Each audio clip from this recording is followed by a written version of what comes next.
Well, we know shoppers are continuing to feel the impacts of inflation this holiday season.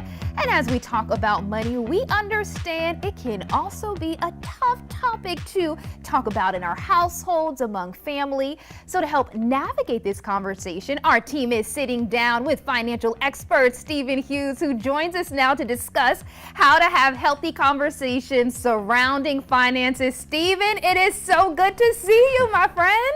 Good to see y'all too. Happy Monday.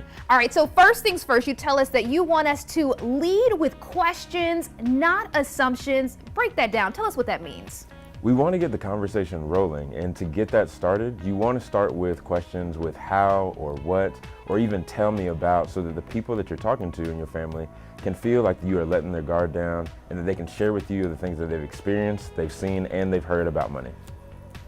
All right, Steven, it is so nice to see your face back in the News 19 studio, my friend. Yes, good to see y'all too. All right, so the next one is about really trying to focus the conversation. Like, don't pile on everything we want to talk about money at once, you suggest? Absolutely, because you don't want people to feel too defensive when talking about money, especially if y'all don't talk about money as a family.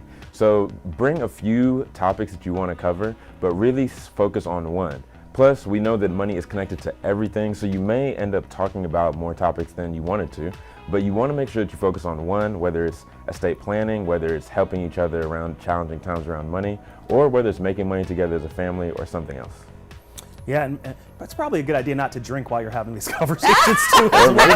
Or maybe you need one. I don't know. Maybe you do need one. There you go. And Steven, you suggest don't be an expert, right? You talk to the experts. For sure, because it's oftentimes challenging for the people closest to us to take advice from us. And so just so that they know that you're not just taking these things out of the sky or coming up with these things on your opinion, bring some type of content, whether it's a book, a blog post, a podcast interview, that will help people have the same baseline of information as you do, so that y'all really can have an open conversation.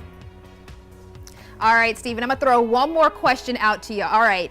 We know that money is tight for a lot of folks. What is your top saving tip when it comes into shopping for this holiday season? So the biggest thing that you can do is to get the money out of your account into one that you don't see often. And so go to your employer, your HR person, and ask them to separate your income right now so that you do have some money to enjoy this holiday season, whether it's setting up experiences for your family or doing some last minute shopping. Steven, for people who have rung up a lot of credit card debt throughout the year and now they're faced with Christmas shopping on top of that, what's your advice for the people who are already in the hole?